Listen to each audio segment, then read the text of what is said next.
You're listening to Civic Media. You can tune into any of our live shows on any radio station across the state with the Civic Media app. Find us in your phone's app store and listen anytime, anywhere.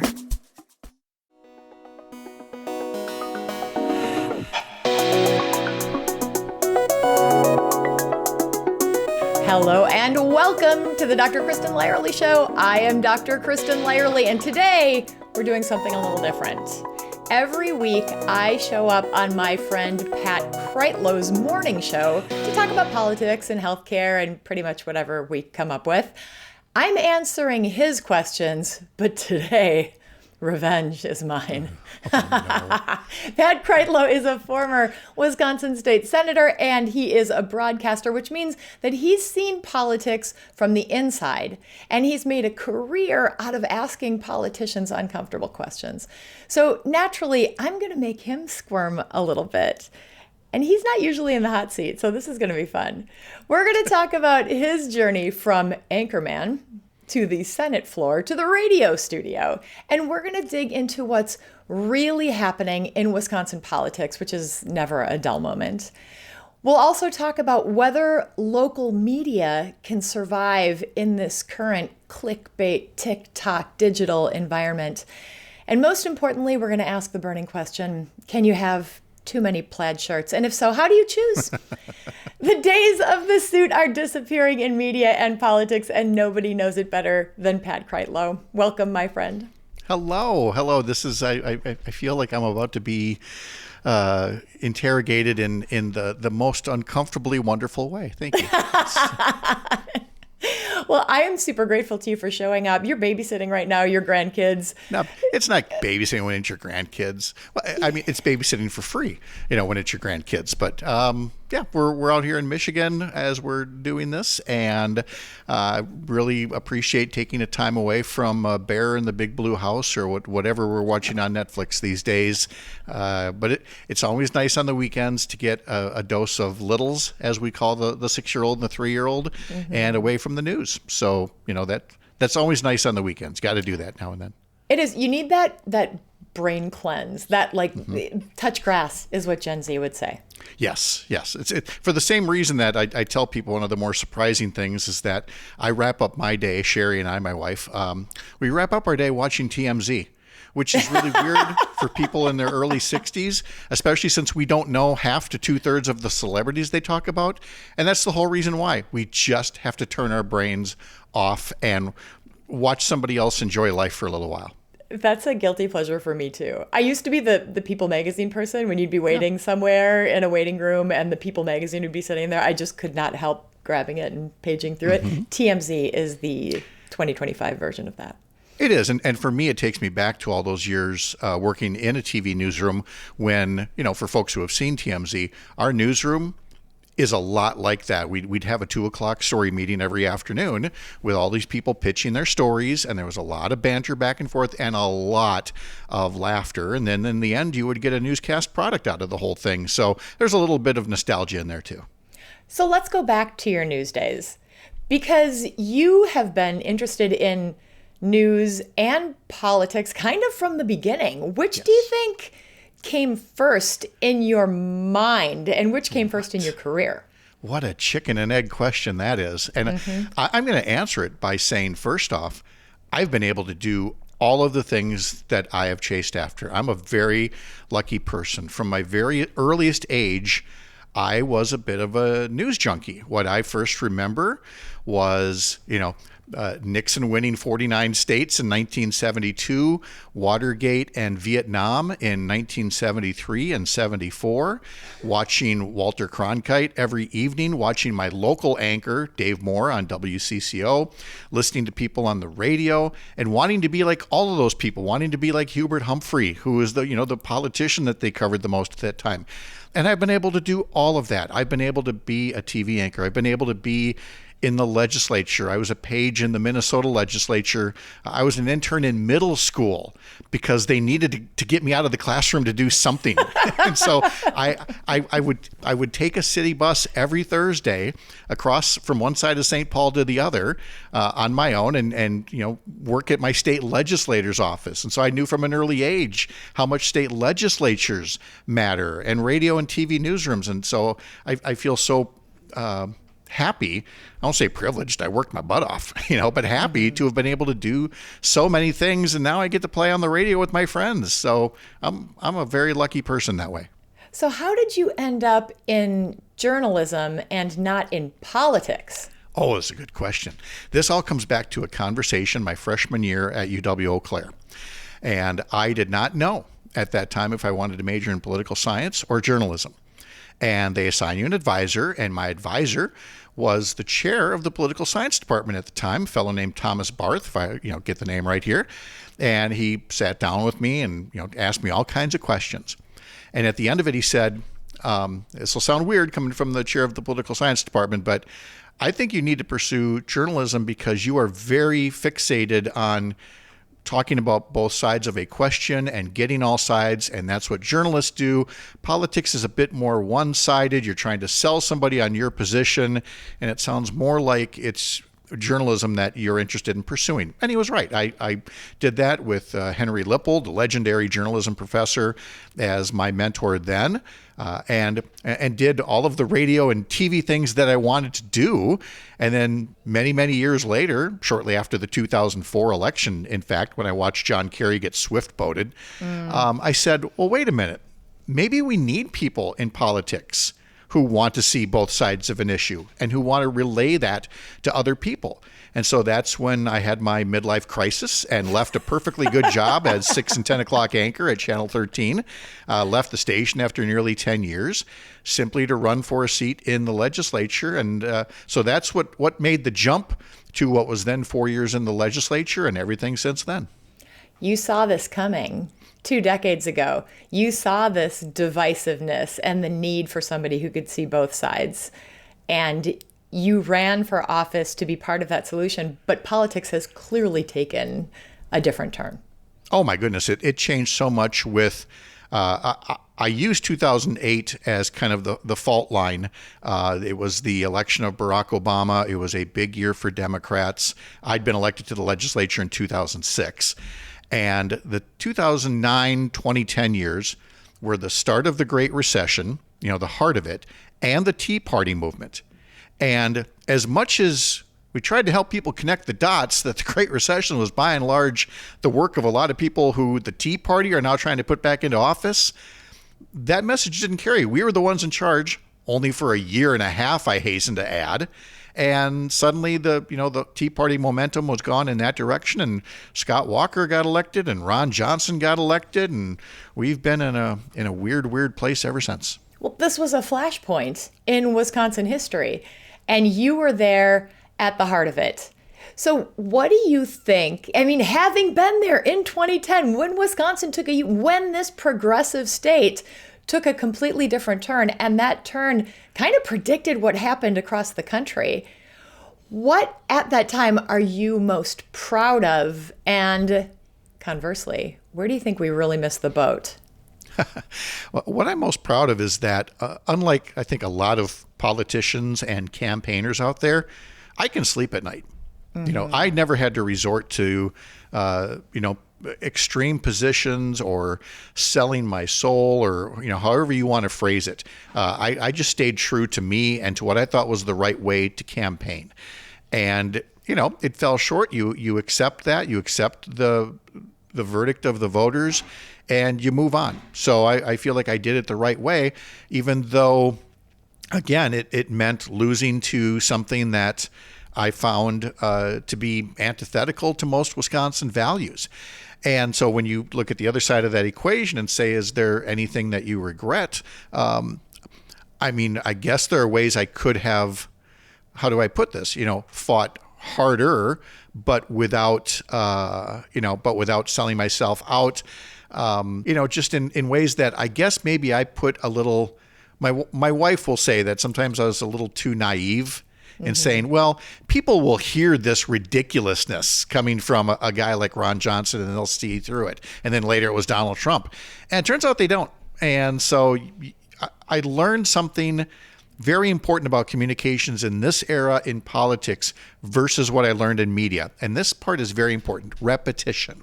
As a reporter and as an anchor, basically you did a story one time, you read it one time, it published one time, and that was it. You moved on to the next thing. And I then learned that as a candidate and as an elected official, you have to say the same thing over and over and over and over again. And it's only when you're sick of hearing yourself say it, like let's say how trickle-down economics doesn't work. You have to say that so many times before some people go, hey, I don't think this trickle-down economics thing is working. You have to find your message and you have to just reinforce it over and over again. I feel so fortunate to have a radio show now where I'm sure some people say, gosh, he's being kind of redundant, but a whole lot of other people don't catch it.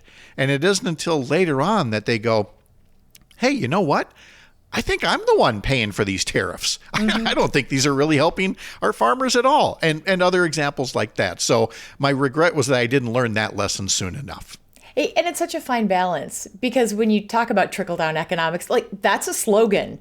And you can seed that in people's heads with that repetition. But how do you then provide the context in a way where people will understand and will really get how it's affecting them? And that to me is the hard piece because, as a physician and as somebody who wants to have these conversations, it's not just punchy slogans. It is really, truly a conversation. But do we have the mental bandwidth to be able to do that right now?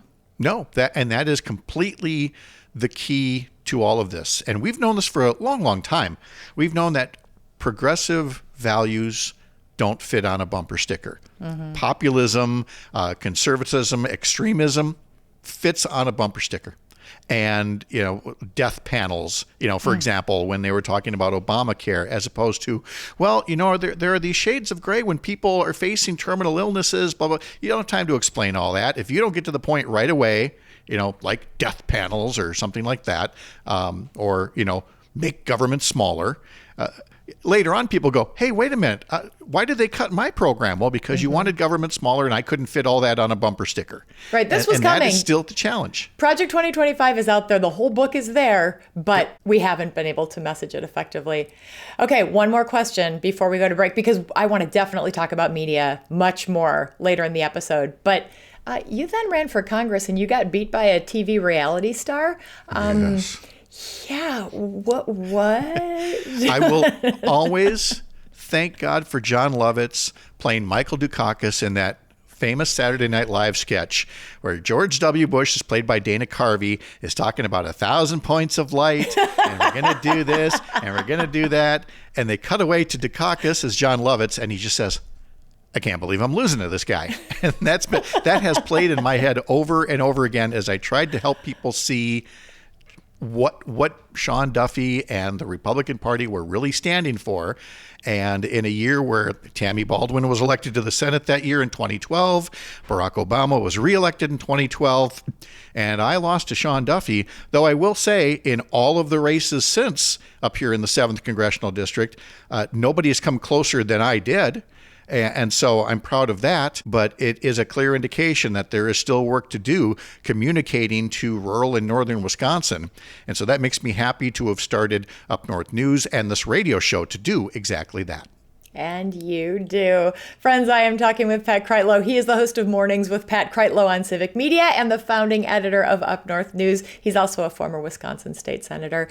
When we come back from this little break, let's dig in on Wisconsin politics, an increasingly hot topic as the midterms are approaching, and maybe a little bit about the governor's seat. That's fun stuff.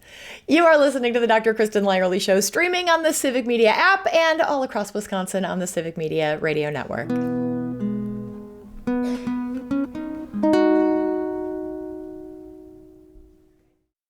You're listening to Civic Media. Stay up to date on the latest news and information for your local community and Wisconsin by signing up for our free email newsletter. Visit civicmedia.us/email to get started.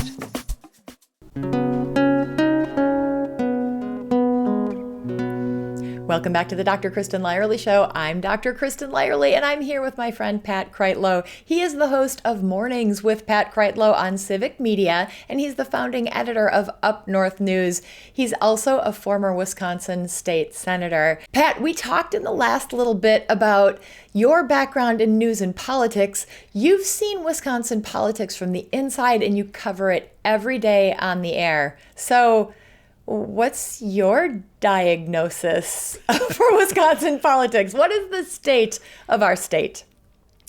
I think we are very much, there's a reason we're a bellwether. There's a reason we're a purple state, is that we are very reflective of what's happening throughout the country. It's just that a lot of places in the country are deep red or deep blue. Mm-hmm. And so they don't see the division in quite the same way that we do, or we almost literally see it neighbor to neighbor around here. You know, you go to Madison, for example, and somebody might have one Republican friend on their block, maybe. Whereas, you know, we've got a lot of 50-50 mixes here in Wisconsin and especially in greater Wisconsin. And so we see close up the way that people get their news and information in different ways.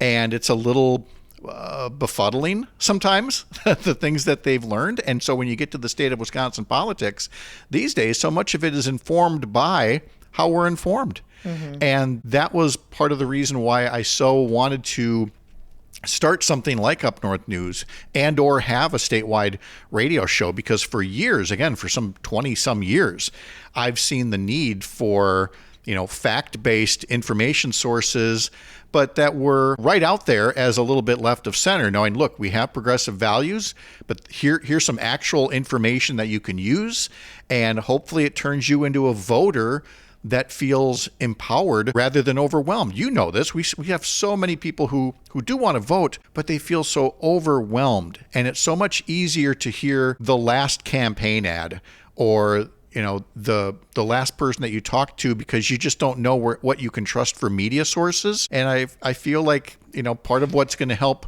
with the diagnosis of Wisconsin politics are some media sources that are more direct, that are more candid, but are still actually rooted in reality. So what do you think right now? You know, we're approaching the holiday season. People have been barraged with all this federal information. It's really hard to know what's going on in your neighborhood.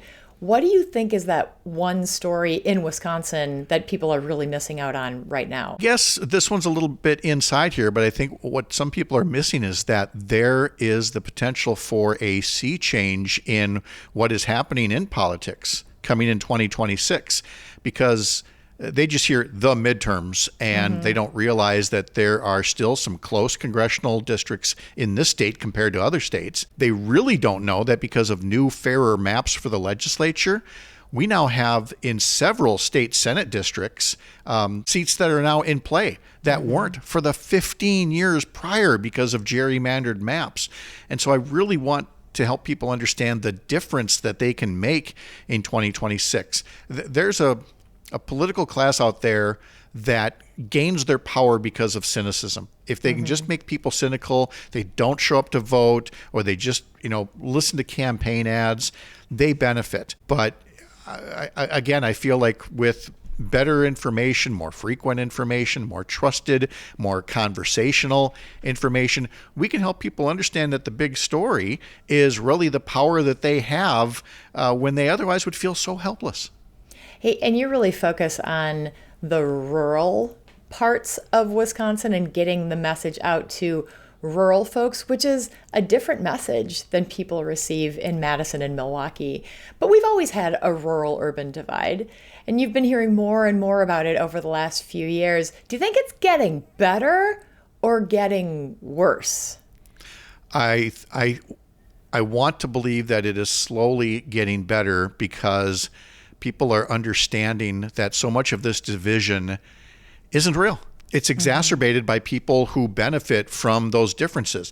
I am a city kid. I grew up in St. Paul and then Eau Claire, and I've lived in Milwaukee and I've lived in Madison, but I married a girl who grew up on a dairy farm in, Reedsville, Wisconsin, in Manitowoc County, just south of Green Bay there.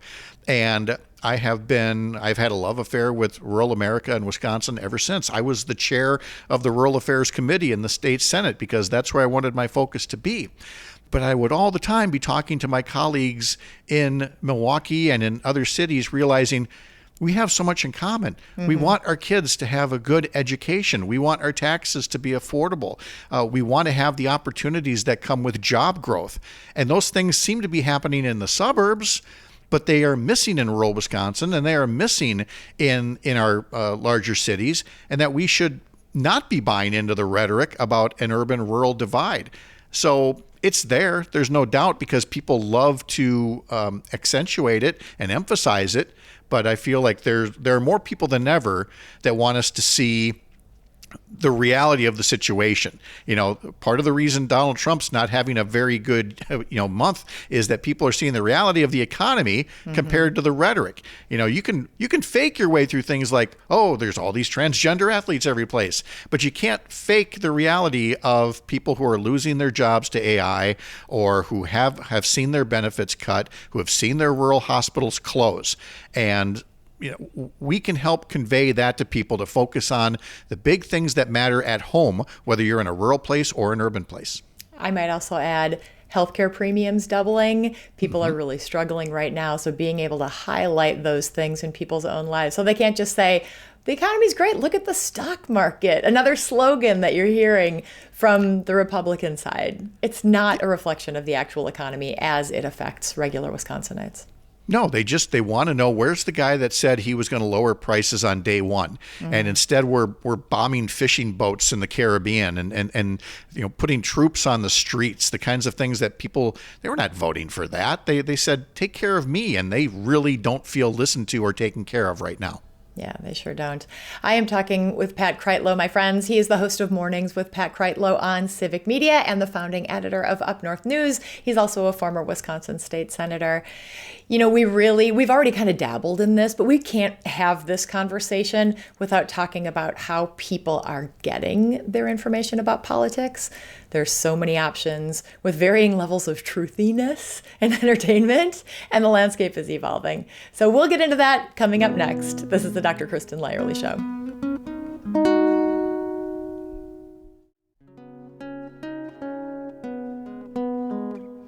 Welcome back to the Dr. Kristin Lyerly Show. I'm Dr. Kristin Lyerly, and I'm here with my friend Pat Kreitlow. He's the host of Mornings with Pat Kreitlow on Civic Media. He's the founding editor of Up North News, and he's also a former Wisconsin state senator. If you've missed any part of our conversation, and it's a good one, you can always find it on Spotify, Apple, and wherever you get your podcasts. And check out the show, the video version, on my YouTube channel at Dr. Kristin Lyerly. So, Pat, let's jump back in. This is the meat of it right now. This is the media part of this conversation that we all need to have, because what the heck is happening with media right now? You are one of a handful of voices keeping local, rural media alive in Wisconsin. Newspapers, radio, TV, everything's being bought up by conglomerates, which means that they're pushing out these messages that they want, but we're not getting the information that we need on the ground, the stuff that really matters, like local sports and what's happening in our city councils. How do we change this local media atmosphere so people get the information that they need in order to live their lives? Yeah, and it's a very tough nut to crack. We've been talking about it, in media circles for the longest time as the internet caught on, and as news sites had to give everything away to get internet traffic, whereas we all learned how to pay 99 cents for music and then buy an album and things. News never caught on to that, and so they'd been giving away the product for free. Newspapers couldn't compete. They've been folding up and going out of business. We know all this. How do we come back from it? Really in baby steps. In much like the first newspapers a long, long time ago were humble little enterprises, so it goes with blogs and with podcasts and with Facebook groups that are covering just local hometowns and school boards. And, the media is more small d democratic than ever before. Unfortunately, with all of those choices, it means that viewers, readers, and listeners have never had to work harder to figure out if the place that they're looking at for information is trustworthy or not. And nobody can do it on their own. They've got to do it with recommendations from friends and neighbors, especially, I would add, people that don't always think like you. Like, where does your Republican friend in this instance, where are they getting their news? And dip into it for a little bit and say, okay, that's an interesting point of view. It's challenging me. Or, oh my gosh, this is garbage. I need to talk to my friend about listening to this radio show over here instead. There is no single answer or magic wand. It's something we all are going to have to do. And the more people that take the lazy way out and just whatever looks interesting as they're scrolling, that may or may not be true, is only going to harm them and all of us in the long run. So local coverage is something that's only very slowly going to be taking root in places that aren't already big cities with big media outlets. When you say the lazy way out, and you're right, I mean, who hasn't sat in bed when they wake up in the morning and doom scrolled for a little while before you go to bed at night? And a lot of these messages we know aren't real or factual or accurate, yet we still consume it. There are a lot of people, I think of health information, of course, because I'm a doctor.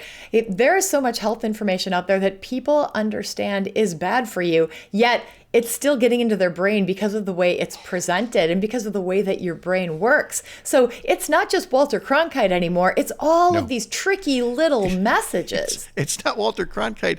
It's Joe Rogan. And when I heard last week that Joe Rogan's podcast had surpassed the New York Times Daily podcast as the number one podcast, part of me wanted to just weep because I've really struggled with how people are tuning into somebody who quite often gets things either wrong or finds himself influenced by misinformation. But at the same time, Kristin, I also know that what people are looking for is something that's conversational, something that's well-rounded. Nobody wants an all politics podcast. Just only the true insiders do. And so that's what they see in a guy like Joe Rogan. But I'm really, really hoping we find other alternatives as well of people that, aren't all work and no play, all politics and no sports or lifestyle features or whatever, but engage in a bit more critical thinking before they swallow hook, line, and sinker the thing that some politician is selling on a bumper sticker. Well, and we have to go where people are, too. Because I know we've had this conversation before. To us, news is this thing in our head, and we always have this impulse to kind of return to it, even though we know that it's not there anymore. But when I think about Joe Rogan, and I am not entertained by Joe Rogan's podcast, it does not appeal to me, but many people are. But people don't sit down and listen to it intently. It's 3 hours long. They're just playing it in the background. So is that where we need to be? Just having, that's what people used to do with radio. Just think about Rush Limbaugh. They would just have it playing in the background in the garage when they were doing yard work. It was a different time. And why did they keep it on? Because it was entertaining to them. Yeah, yes. I remember when Rush Limbaugh first came on. And shortly after that in Milwaukee, where we were living at the time while Sherry was going to medical school, was Charlie Sykes and Mark Belling. And I remember at the time thinking, late 80s, early 90s, oh, this is never going to catch on. These people are just, they're not telling the truth. They're insulting. But the thing is, they're also funny at times, even in a cruel way. They were entertaining. They were taking calls so that people could hear from, basically their neighbors on the radio. They'd figured out the formula compared to people that were just doing these stoic newscasts and not, engaging in any kind of conversation whatsoever. It's no wonder they got a foot in the door. And people on the progressive side just kind of surrendered the territory until it was far too late. I think, too, they offer conflict. And that's something that we really struggle to engage in. I mean, people, especially in rural areas, will dance around each other and walk away and find reasons to not have conversations about politics, sex, religion, all of that stuff, because you have to live with the people that you're having a conversation with. There's no just, they have memories. So when you listen to that kind of entertainment that's also confrontational, you can hear that conflict that you want to have sometimes with people, but there are no consequences for you. Right. And then it started with radio callers, but then sadly it spilled over into the comment sections of the internet. And you want to talk about naive. When we first started the TV station's webpage and there were comment sections below the stories, and I'd see that very first wave of comments, all those years ago. And I said, we can't have this. We have to shut these down. And they're like, you can't. The genie's out of the bottle. The toothpaste is out. The comment sections are here to stay. I'm like, well, then they have to be policed because you can put anything you want on there. And they're like, well, no, you can't. And by surrendering that, by saying, well, there's nothing you can do, now it just allows anything to spill out there. And I'll give you a specific example. At the TV station, a profile piece was done on a high profile individual, one who was very well liked in the community. And there was a comment under there about how he was, having an affair and broke up a marriage or something like that. And I deleted it because I'm like, we don't know that. You can't put stuff there.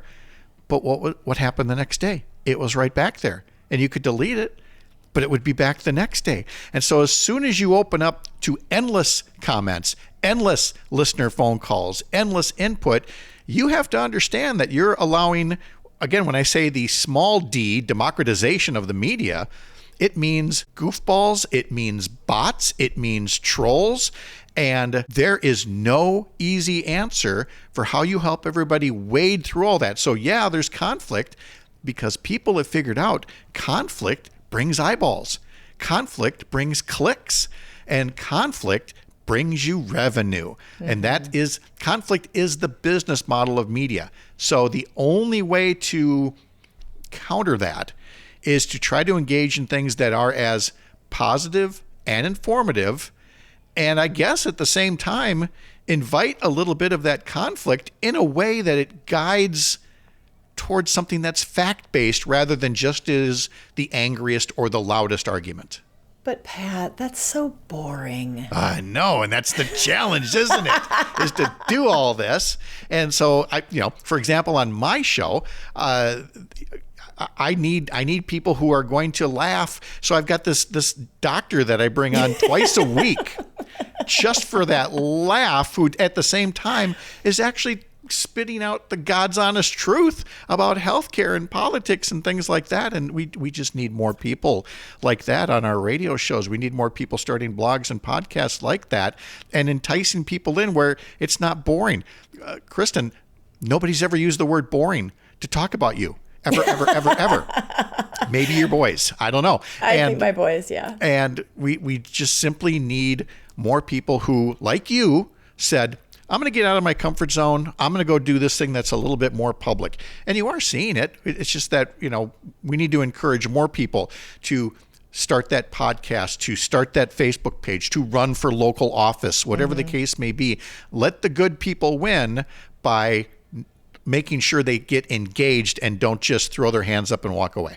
And understand what the consequences are and why it's important to get engaged. I think so many people, especially when it comes to voting, they go to the polls and they think about, well, I vote for ours. I just have always voted. I am a Catholic. I've always been a Catholic. I do the Catholic things, even though I don't really do the Catholic things. I am a Republican because I have always done the Republican things. And we've got to break out of that, especially when it comes to like the spring elections in Wisconsin, which are the nonpartisan elections where there's no R or D and people are choosing people for school board and they have no idea who these people are or what they bring or what kind of a community foundation they will build. And because people don't naturally vote in nonpartisan elections, spring local elections, what gets them out is it has to be something compelling. And it's often compelling negative, like, so-and-so is going to make sure that there's litter boxes in all the school bathrooms, right? Or somebody that is so very good at calling out the kind of BS that we are seeing in politics today. But if, again, that requires people to step up and explain the importance of voting every time. I think we're really learning that in Wisconsin. Look at the results of most of the last state Supreme Court races here. Mm-hmm. Every election matters. And when you take an election off that you look back and go, oh, why didn't I show up for that one? And people are getting the message. You got to show up for every one of them. That's the only way this country is going to work with the kind of small d democratic and media system that we are in now. Let's go back to media for just a minute. Big question. Is there a sustainable future for local media? This is tricky. Yes, because there were the town criers who were replaced by the pamphleteers, who were replaced by the newspapers, who were replaced by AM local news, who were replaced by TV, and then it went to websites, and then newsletters, and then blogs, and now podcasts. And there will be things that we don't know. We have no idea what local communication is going to look like, 10 years from now. But other people will be paying attention to what the next big thing could be. They will engage in it. And so there will always be something. It's just a matter of, do you want to be a part of it to make sure that it's trustworthy and, or at least do what you can to keep those people honest. To keep having those conversations. I love that you went back to town criers, and I feel right now like you have seen all of that. I'm not that old. Come on. Kristin. Friends, I'm talking with Pat Kreitlow. He is the host of Mornings with Pat Kreitlow on Civic Media and the founding editor of Up North News. He's also a former Wisconsin state senator. We've talked a lot about heavy stuff. Let's have some fun in our last segment. What do you say? All right, you are listening to the Dr. Kristin Lyerly Show, streaming on the Civic Media app and all across Wisconsin on the Civic Media Radio Network. You're listening to Civic Media. Find the latest news, information, and archives of all your favorite shows on the Civic Media website, civicmedia.us.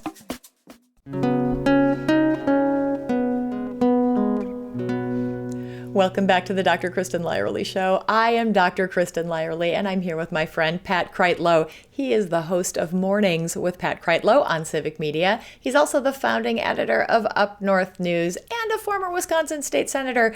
We've talked about media. We've talked about Wisconsin politics. What we haven't done is figured out how are you always so nice and friendly at 6 o'clock in the morning? How do you do that?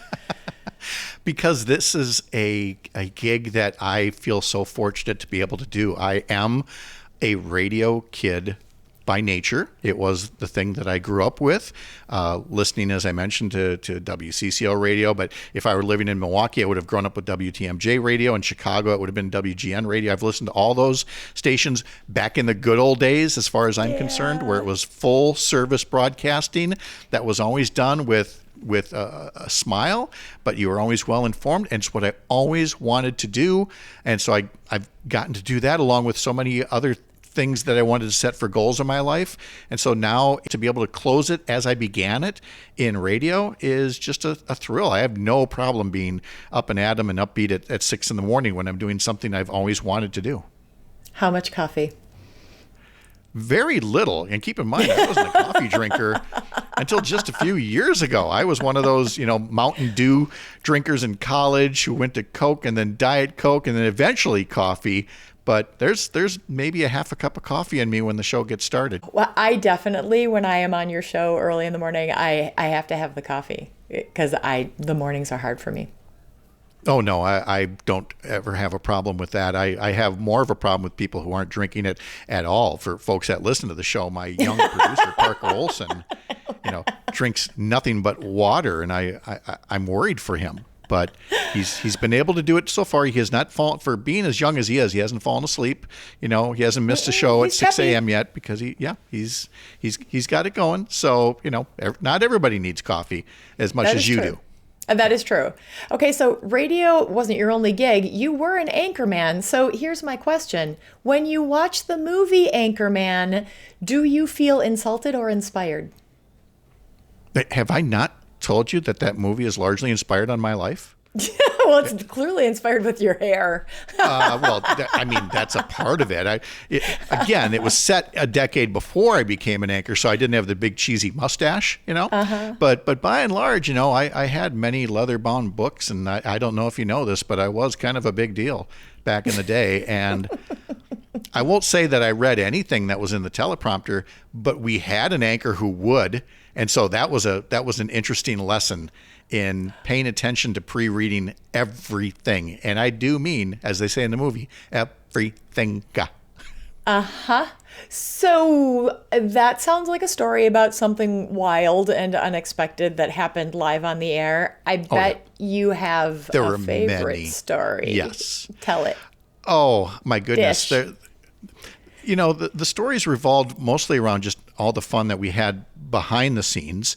There were, like, we had a meteorologist. His name was John Jetta. I haven't heard from him in the longest time, but we had this banter of picking on each other that played over really well, along with my co-anchor Judy Clark, who is retiring in about another week or two here, and I love her dearly, and I hope she has the greatest retirement ever. I'm not that far behind you, Judy, but she was the best co-anchor, and we just had a lot of that chemistry. You can't invent that.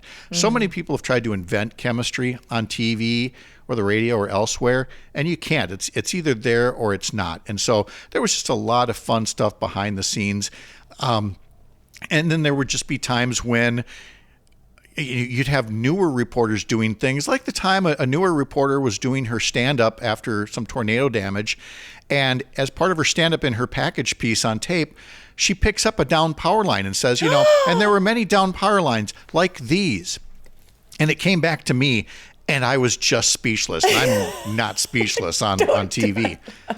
But I said, and of course, she clearly knew that was dead, but you would never, ever do something like that, She gave us a couple of interesting stories like that. She once included a cutaway of the Rotary Club putting up some Christmas decorations and purposely kept in a little snippet of a dog peeing on one of the Christmas decorations because she thought that was funny. There were things like that we had with reporters, because you learn in the business, especially in basically a small beginner market like Eau Claire, the people who actually want to be broadcast journalists and the people who just want to be on TV. And the people who just want to be on TV, they don't last, because they realize maybe we make it look easy, but it is a little harder than it looks to do the things that we do. Although maybe that's the thing that's going to draw in more people to watch, is picking up down power lines and doing. I guess if that's what does it, but this isn't Fear Factor. We're not trying to electrocute anybody on TV. Right. So in the couple of minutes that we have left, when you look back on your career, what are you most nostalgic about? I guess, just the fortunate circumstances that allowed me to do all of these different things that clearly I didn't have any kind of a path. Sherry and I like to say there is no 5-year plan. You just never know. I mean, we didn't even get into our 3-year adventure in the Caribbean. That just kind of came up, and that was another midlife crisis where we just went there, and I ended up being on TV there. The Up North News thing just came by chance of a phone call from somebody. And so you just have to always be open to the possibilities. And if you do that, and if you work hard at the same time, a lot of good things can happen. And that's really my story. I'll be able to look back and go, I worked really hard, but because of it, a lot of good things got to happen. I really look forward to the possibilities of the months ahead, because I think we're going to have a lot of fun together between now and November and way beyond. No doubt. Yep. Yes. I agree. Thank you so much, Pat, for letting me flip the script today. All right. We will catch you on Mornings with Pat Kreitlow on Civic Media. Yes. And of course, Up North News. And friends, if you missed any part of our conversation, you can always find it on Spotify, Apple, or wherever you get your podcasts, and on my YouTube channel.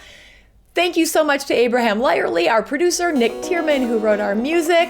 And we will see you next week on the Dr. Kristin Lyerly Show.